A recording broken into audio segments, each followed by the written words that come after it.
प्यारे विद्यार्थियों, आपका स्वागत है ऑनलाइन गुरुकुल की इस ऑनलाइन फ्री क्लासेस में। विद्यार्थियों, आज हम प्रश्नावली 1.1 का प्रश्न नंबर 2 सॉल्व करेंगे। जो हमारे चैनल से जुड़ना चाहते हैं वो हमारे चैनल को भी सब्सक्राइब कीजिए, साथ ही बेल आइकन को ऑल पर सेट कीजिए ताकि आपको हमारी लेटेस्ट वीडियो की नोटिफिकेशन मिलती रहे। तो चलिए देखते हैं प्रश्नावली 1.1 का प्रश्न नंबर 2। इसमें पूछा गया है कि दर्शाइए कि कोई भी घनात्मक विषम पूर्णांक 6q + 1, 6q + 3 और 6q + 5 के रूप में होता है, जहाँ q कोई पूर्णांक है, यानी वो कोई सी भी संख्या हो सकती है। सबसे पहले हमें पता होना चाहिए विषम संख्या किसे कहते हैं। जो संख्या 2 से नहीं कटती वो विषम संख्या कहलाती है। तो उसने कहा है कि भाजक को, यानी अगर हम इसे देखें कि a बराबर यूक्लिड विधि द्वारा अगर हम इसे देखें कि a बराबर BQ + R के रूप में इसे लिखा गया है। कैसे लिखा गया है?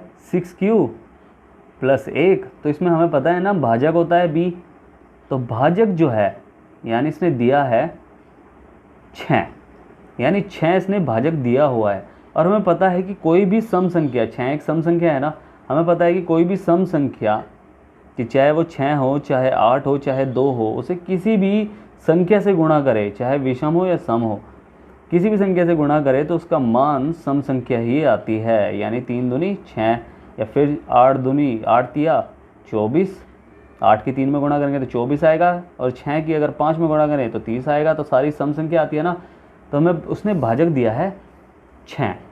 अब इसे ऐसे ही सॉल्व करेंगे। सबसे पहले स्टार्टिंग में हम लिखेंगे कि कोई पूर्णांक इसने बताया विषम। तो सबसे पहले हम लिखेंगे माना a कोई घनात्मक विषम पूर्णांक है। माना ये कोई घनात्मक विषम पूर्णांक है। हमें पता है कि b जो उसने दिया है b वो है 6, यानी भाजक हमारा 6 है, यानी 6 से हम भाग कर रहे हैं। तो r के मान क्या क्या हो सकते हैं आपको पता है ना। r या तो ये बराबर होता है या बड़ा होता है 0 से, और r हमेशा छोटा होता है b से। तो r के मान क्या क्या संभव है? तो r के यानी शेषफल के संभव मान, शेषफल के संभव मान कौन कौन से हैं? एक तो हो गया 0, 1, भाई हमें पता है ना b से छोटा होता है, तो यानी 6 से छोटे होंगे उसके r के मान, यानी शेषफल 0 हो सकता है, 1 हो सकता है, 2 हो सकता है, 3 हो सकता है, 4 हो सकता है और 5 हो सकता है। हम करेंगे यूक्लिड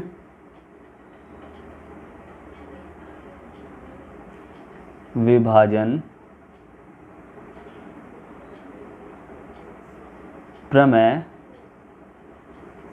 द्वारा। यूक्लिड विभाजन प्रमेय द्वारा। तो यूक्लिड विभाजन प्रमेय से हम कैसे करेंगे? सबसे पहले फर्स्ट स्थिति अगर हम देखें तो इसमें हम r बराबर 0 लेंगे। तो r बराबर अगर 0 लेंगे तो क्या बन जाएगा? ये a बराबर 6q + 0 होगा ना, 6q + 0। अब इसे इस तरह भी लिख सकते हैं a बराबर 6q, क्योंकि 0 जब शेष कुछ नहीं बच रहा है तो 6q उतार सकते हैं। तो चलिए देखते हैं, अगर यह a एक विषम संख्या है कोई, ठीक है, तो 6q यानी 6 की गुणा अगर हम किसी भी संख्या में करें, चाहे वो 6 दूनी हो या 6 तिया हो या 6 4 हो या 6 5 हो, या कितने भी गुणा करें तो वो मान हमेशा सम आएगी। जैसे 6 पंजे 30 आ रहा है, 6 दूनी 12 आ रहा है, 6 तिया 18, 6 चौक 24। हमने देखा ना कि किसी भी संख्या में जब शेषफल कुछ नहीं बच रहा है तो वह तो एक सम संख्या हुई, क्योंकि हम अगर q का मान कुछ भी रखें, कोई भी पूर्णांक रखें या कोई सी भी संख्या रखें तो वो तो एक सम संख्या दिखाएगी। क्लियर? तो इसलिए यह एक सम संख्या है क्योंकि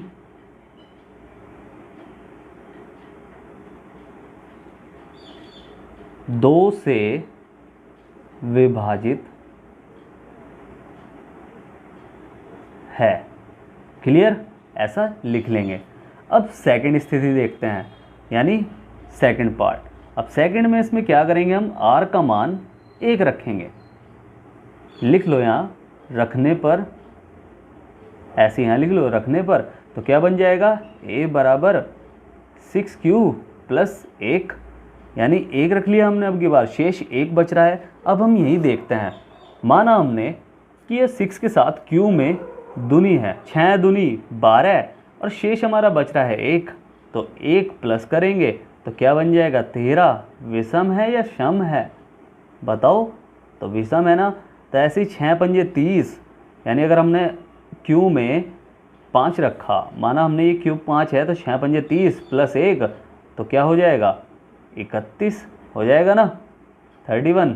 ऐसी किसी भी संख्या में अगर हम कुछ भी रखें, q का मान कुछ भी रखें और उसमें 1 प्लस कर दें, तो वो संख्या एक विषम संख्या बन जाएगी ना। तो ये पता चल गया ना हमें कि एक विषम है, तो इसे लिख लेंगे, विषम है क्योंकि 2 से विभाजित नहीं है। क्लियर, लिख लोगे ना इस तरह।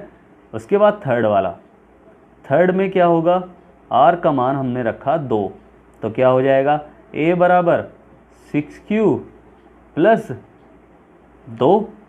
तो हमें पता है ना, अगर हम यहाँ 1 की जगह यहाँ शेष में 2 और जोड़ दें, यानी 30 और 2 32, तो सम हो जाएगा ना।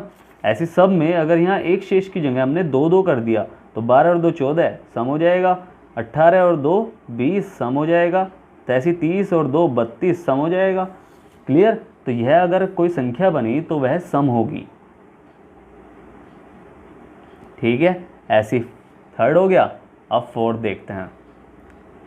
फोर्थ में भी सेम टू सेम यही करेंगे, r बराबर 3, तो 3 क्या हो जाएगा, a बराबर 6q प्लस 3, शेष 3 है, यानी 6 दूनी 12 13 14 15, तो यह तो एक विषम है। हमने कुछ भी रखा है यहाँ q का मान, 6 हमने 2 रखा है माना, तो 6 दूनी 12 13 14 15, तो ये विषम है। हो गया ना, विषम है। उसके बाद फोर्थ हो गया। अब फिफ्थ में देखते हैं, r बराबर 4 रखने पर तो a बराबर 6q प्लस 4, तो ये क्या हो जाएगा, 6 दूनी 12 और 4 16, तो ये तो सम हो जाएगी, सम है। इस बार हम लास्ट सिक्स्थ में क्या होगा, r का मान हमने रखा 5, लास्ट है ना वो, जो r का मान हमने 5 रखा, तो हम अब 5 रख के देखेंगे। a बराबर 6q प्लस 5, तो कैसे करेंगे, ये क्या होगा, 6 मान लो यहाँ 2 है q का मान, 6 दूनी हमने दूनी में चलाया पहाड़ा, 6 दूनी 12 और 5 कितना होगा, 17, तो 17 तो विषम हो गया, तो यहाँ निकला विषम। तो हमने देखा कि इसमें विषम किस किस उस पे आ रहे हैं, तो हमने देखा कि 6q प्लस 1 पर विषम है, 6q प्लस 3 पर विषम है, 6q प्लस 5 पर विषम है, बाकी में तो सम सम आ रहे हैं। अतः स्पष्ट है कि कोई भी घनात्मक विषम पूर्णांक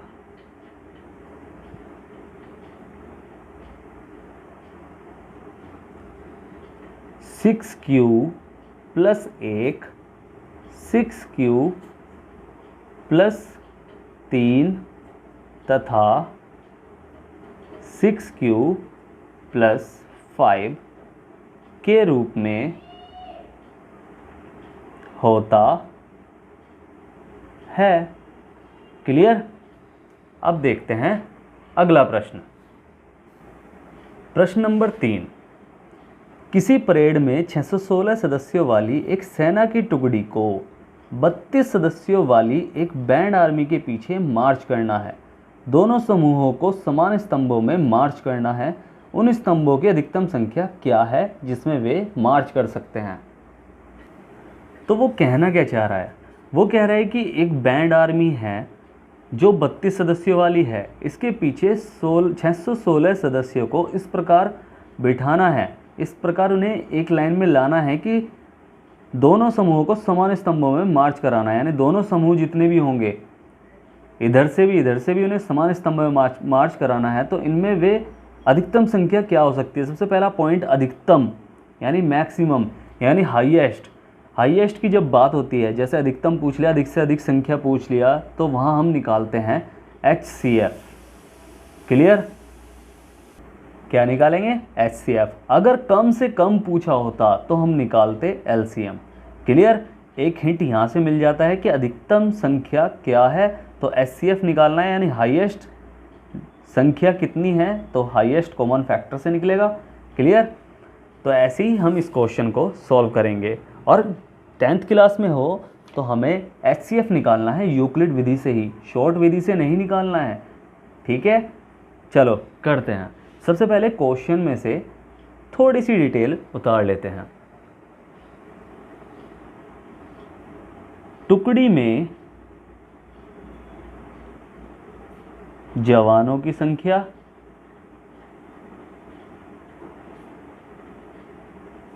कितनी है?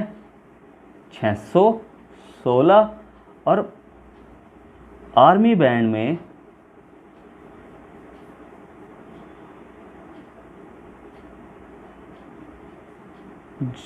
जवानों की संख्या कितनी है? 32। क्लियर? अब स्तंभों की अधिकतम संख्या, स्तंभों की अधिकतम संख्या बराबर, यानी 616 और 32 का HCF। क्लियर? यानी इनका HCF निकलेगा। अब इनसे HCF निकालते हैं। ठीक है, सबसे पहले तो यूक्लिड विभाजन प्रमेय द्वारा, और जो भाग विधि से हम HCF निकालते हैं ना, उसे दिखाना भी है, सॉल्व करके दिखाना है कि भाग विधि से HCF हमने कैसे निकाला और इसे हमने यूक्लिड प्रमेय के द्वारा कैसे लिखा। ठीक है, तो वो हम दिखाएंगे, शो करेंगे। कैसे? 32 डिवाइड कितने पे? 616 पे। अब इसे लिखेंगे, यानी A बराबर BQ प्लस R से। तो हम क्या करेंगे उसमें? सबसे पहले हमारा भाज्य क्या था? 616 बराबर 32 गुणा 19 प्लस हमारा शेषफल क्या बचा था? 8। अभी भी हमारा शेषफल R बराबर नहीं है 0 के, तो हम पुनः क्या करेंगे? इस बार हम लेंगे 32। तो कितने पे होगा? 8 चौक 32 प्लस 0। अतः यहाँ शेषफल हमारा कितना है? 0। अतः हमारा HCF कितना होगा? 8। अतः स्तंभों की